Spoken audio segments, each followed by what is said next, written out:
Problem number 2.3. A car has a velocity of 10 meter per second.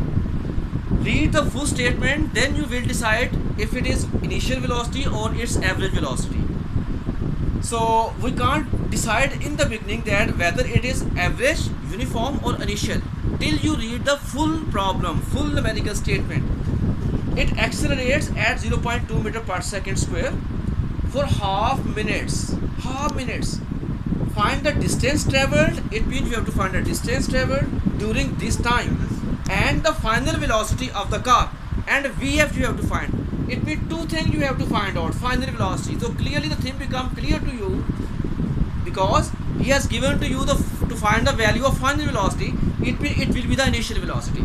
So it means car has a velocity of 10 meter per second. It is the initial velocity. So I will write initial velocity as VI. VI is equals to 10 meter per second. It accelerates at 0.2 meter per second square. It means acceleration A equals to 0.2 meter per second square. Don't forget writing down the right units of each physical quantity as I am writing. For half minutes, time is half minutes.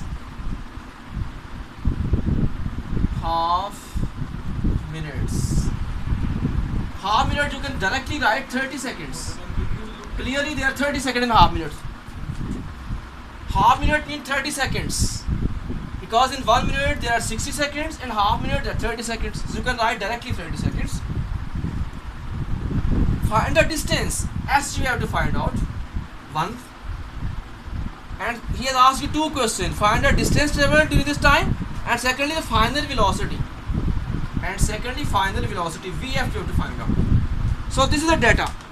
Now as I explained to you, according to data you have to decide which equation of motion you will use. First of all you have to find a distance. So clearly they have given you initial velocity, acceleration and time. Difficult to find a distance because you don't have final velocity. So it means before this you have to find the final velocity. So find the final velocity first. So clearly first equation of motion can be used. So according to first equation of motion, VF is equals to VI plus AT. I have told you have to remember these equations. So check clearly the complete data will be fit in this equation. VF you have to find, initial velocity you have, acceleration you have, and time you have time you also have. So notice though this whole data is coming fit in this equation. So it means it is right, you are using the equation of first equation of motion. So VI is 10, acceleration is 0.2, and time is half minute means 30 seconds. 10. So you can simplify this 0.2 with 30. Skip this point, we'll get by 10 down here. You know those things. 0 can be cancelled with this 0. So it means 3 to the 6. 6. So 10 plus 6, 16. So what is the unit? 16 meter per second. It means final velocity you have found 16 meter per second. Now you can easily apply the formula to find the distance. The same formula which I told you. You can also use equation of motion like third equation of motion. But I think it is a second equation of motion. Third equation of motion can also be used. What is third equation of motion? 2AS equals to VF square minus VA square. You can also use the same formula which I have told you, average. S is equal to V average into T. I think it is the easier way. S is equals to V average into T. What is V average? Initial value, VI, final value, VF over 2 into T. Okay, now put the value. VI we have 10, VF we have found 16, 2 as it is. What is the time? 30 seconds.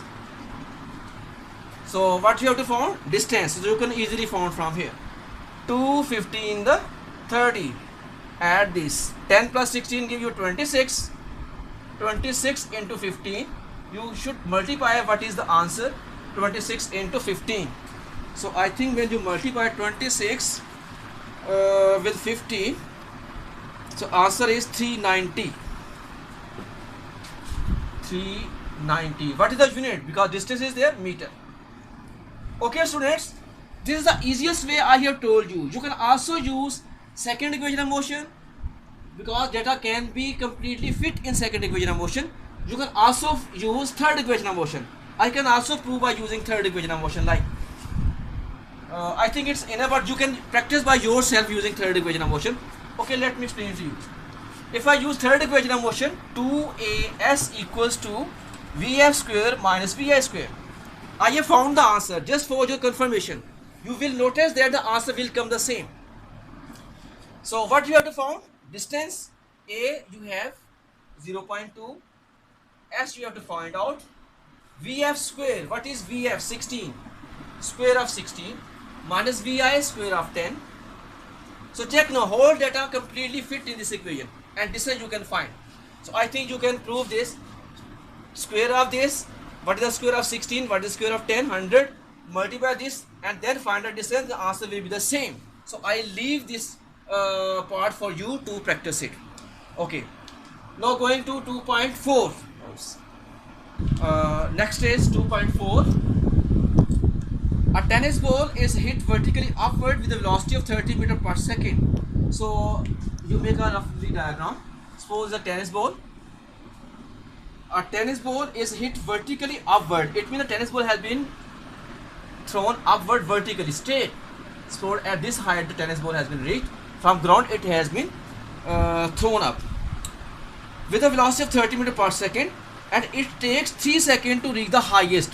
Suppose this is the highest point from ground to here, and time it takes, upward time 3 seconds, and it will be the height also. Height is noted by h. Okay, to reach the highest point, notice down, whenever somebody reach at highest point, it take a stop. So clearly we can write Vf as 0, because at highest point final velocity will be 0, because the ball will stop for a moment. So that's why after that stop it will come down. So that's why final velocity at highest point will be taken as 0. So it means, what is the initial velocity of this ball? At which velocity it has been thrown? 30 meters per second. So 30 meters per second is its initial velocity. Okay, what is asking you? Calculate the maximum height. So this height you have to find out maximum. I have just written data here. Now I will write here. So initial velocity Vi equals to 30 meters per second.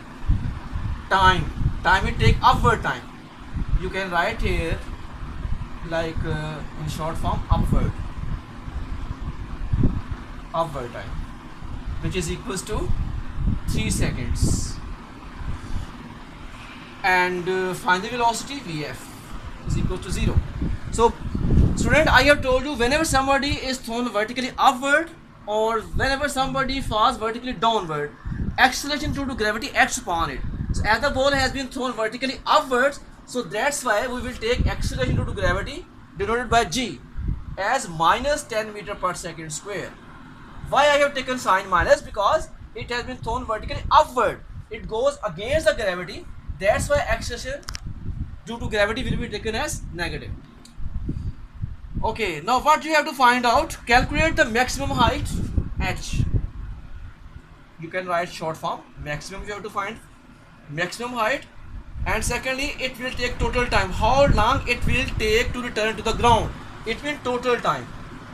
So total time t you also have to find out.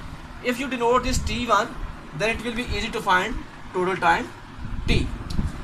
Okay, which equation of motion now you will use to find the height? Clearly you have initial speed and height you have to find out. Final velocities you also have, time you also have. I think you will use second equation of motion. What is second equation of motion? You know, S is equal to VIT plus half AT square. So in S you will write H is equals to VIT plus half GT square. So this is the second equation of motion when somebody is thrown vertically upward. I explained to you this. So what is Vi? Initial speed is 30, put the value. What is time? Upward time 3 plus half. What is value of G? Minus 10. And what is time? T1. Here I will write now T1, and here also T1, because I have denoted T1 as time T1. So in equation you also have to mention T1. And here square of T1, 3 square of 3. Okay, now 30 into 3 give you 90, minus plus minus 2 5 the 10, 3 square 9, 9 5 the 45. Okay, so when you subtract 45 from 90, answer is 45. So it means height, unit of height is meter. In the end you will write meter. So it will be the answer. Height is 45 meter. It means 45 meter is the maximum height it will reach. Okay, now in second part you also have to write the time, total time. So clearly total time means the whole time it take till it return to the ground. So upward time is 3, the downward time is also 3. So it means you will write total time equals to upward time